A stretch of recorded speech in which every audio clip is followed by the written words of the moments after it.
Anda kembali di Anyus Sore pemirsa, Lembaga Indo Digital Volunteer melaporkan situs atau website gerindra.org ke Polda Metro Jaya. Situs gerindra.org dilaporkan karena diduga memuat berita yang bernarasi adu domba. Indo Digital Volunteer mendatangi SPKT Polda Metro Jaya untuk melaporkan situs atau website gerindra.org siang tadi. Laporan dibuat oleh ketuanya langsung, Antoni Leong. Situs gerindra.org diduga melanggar Undang-Undang ITE lantaran memuat berita yang berisi narasi adu domba. Menkominfo sendiri telah memblokir situs tersebut pada hari ini sehingga tidak bisa lagi diakses masyarakat.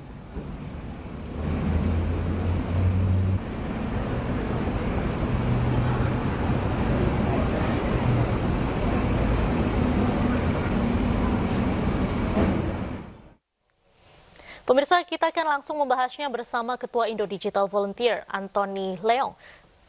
Selamat sore, Pak Antoni. Sore, Mbak Diandra. Salam hormat. Salam hormat, Bapak.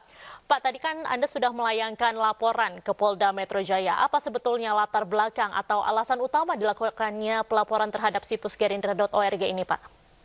Kami dari Indo Digital Volunteer, makasih Mbak Diandra, kami telah melaporkan dan melakukan pengaduan kepada Kapolda Metro untuk dan memberikan clue kepada pihak kepolisian untuk situs palsu yang menamakan gerindra.org. Dan kami sudah konfirmasi kepada beberapa elit Partai Gerindra bahwa website resmi Partai Gerindra itu gerindra.id, sementara gerindra.org adalah bukan situs resmi. Kami melihat ada pihak yang sengaja untuk melakukan adu domba, melakukan narasi memecah belah, dan merusak hubungan yang sangat harmonis antara Pak Prabowo dan Jokowi. Jadi kami sangat menyayangkan hal itu. Kami harapkan pada transisi kepemimpinan semuanya berjalan dengan baik, tidak ada oknum yang harusnya bisa memecah belah hubungan yang sangat baik ini. Harusnya yang dilakukan di media sosial adalah hal-hal yang positif, bagaimana kita manfaatkan media sosial dengan mengkawal program-program Pak Prabowo dan Mas Gibran. Dan tentunya kami sebagai lembaga yang memperhatikan isu media sosial ini sangat prihatin terhadap konten yang dilakukan oleh gerindra.org. Baik, kemudian apa saja Pak dasar hukum dari pelaporan ini, lalu bukti mungkin apa saja yang Anda sertakan untuk membuktikan bahwa situs gerindra.org ini merupakan situs palsu? Kami sudah men-screenshot beberapa postingan gerindra.org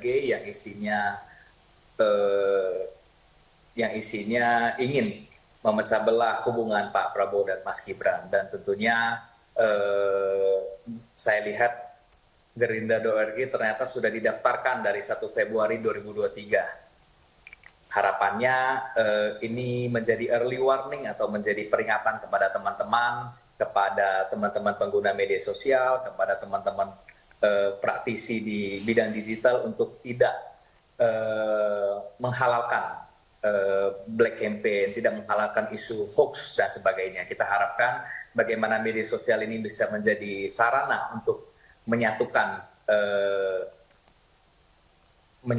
elemen bangsa. Kita harapkan bagaimana pimpinan negara kita saat ini bisa bersatu padu membangun bangsa Indonesia. Kita harapkan transisi kepemimpinan bisa berjalan smooth dengan baik, karena hari ini kita dihadirkan program yang sangat luar biasa yang dimiliki oleh Pak Jokowi, diharapkan bisa menjadi menghadirkan keberlanjutan yang baik kepada Pak Prabowo dan Mas Gibran. Baik, Pak Antoni, kalau misalnya kita lihat kembali ke situsnya sendiri, apakah sudah ada petunjuk sosok pembuat website ini siapa? Kami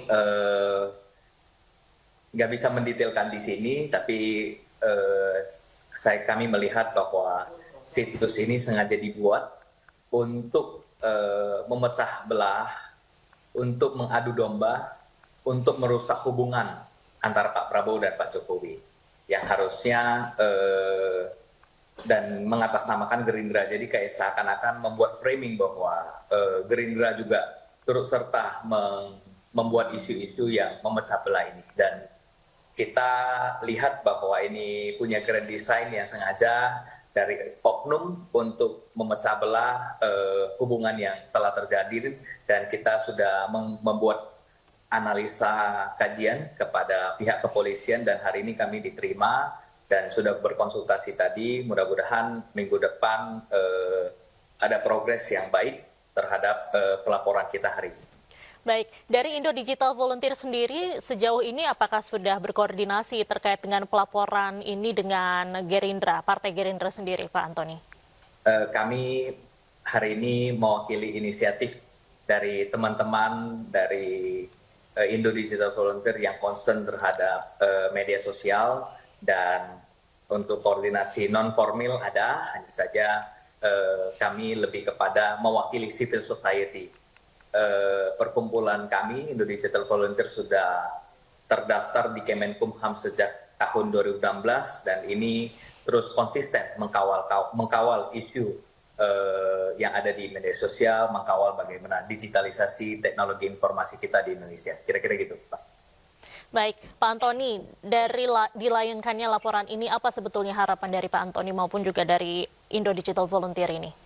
Harapannya adalah ini menjadi efek cerah kepada siapapun pengguna media sosial, praktisi digital, praktisi media, untuk menghentikan isu adu domba kepada publik. Kita tahu semuanya hari ini bergotong royong untuk menjadi bagian dan mengkawal pemerintahan Pak Prabowo dan Mas Gibran. Kita tidak harapkan hanya segelintir isu itu bisa memecah belah ataupun mengadu domba hubungan yang sangat harmonis. Kita lihat hari ini bukan hanya partai pendukung yang sudah memberikan dukungan kepada Pak Prabowo dan Mas Gibran, tapi hari ini berbagai dinamika sudah terjadi. Hari ini partai yang non pendukung di Pilpres 2024 hari ini juga sudah memberikan dukungan kepada pemerintahan terpilih, dan kita harapkan media sosial harusnya bisa lebih mengedukasi bagaimana harusnya, kan kita diskusinya ini bagaimana program makan siang gizi gratis, bagaimana lumbung pangan, bagaimana food estate dan sebagainya. Harusnya itu yang menjadi concern kita bersama. Baik, terima kasih banyak Pak Antoni atas waktunya hari ini. Selamat beraktivitas kembali dan semoga sehat selalu. Ya, pemirsa, kita beralih ke informasi lainnya. 1 bulan jelang pelantikan Presiden terpilih Prabowo Subianto belum secara eksplisit mengumumkan susunan kabinetnya. Namun muncul wacana Prabowo ingin menterinya berasal dari kalangan profesional yang disebut Zakon Kabinet.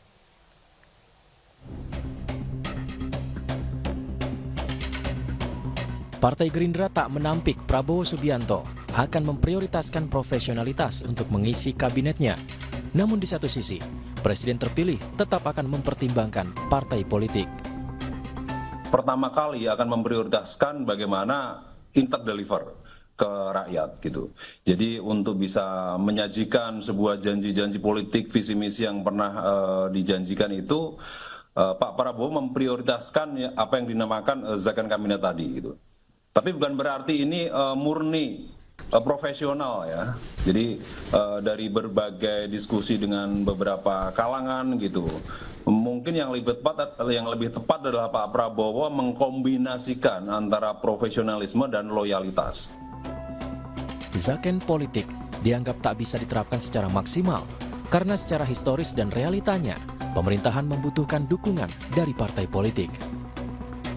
Zakon kabinet secara historis itu tidak berusia panjang karena melupakan realitas politik, bahwa partai politik adalah mereka atau institusi yang memiliki kekuatan formal untuk mengelola kekuasaan.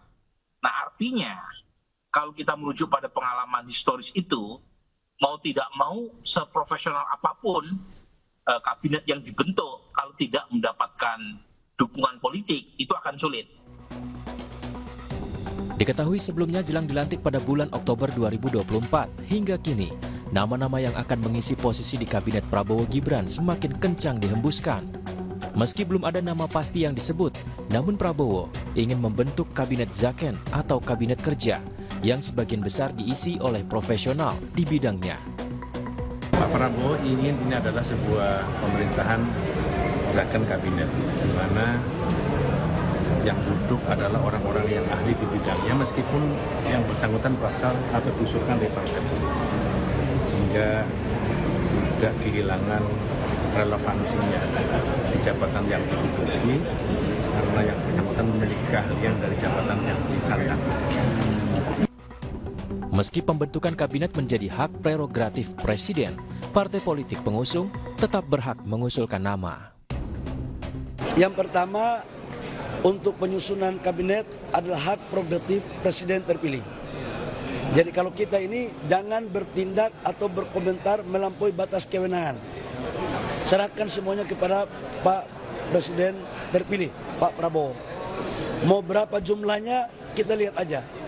Dan saya yakinkan bahwa pasti Pak Prabowo akan mempertimbangkan secara matang dan akan sesuai dengan peraturan perundang-undangan.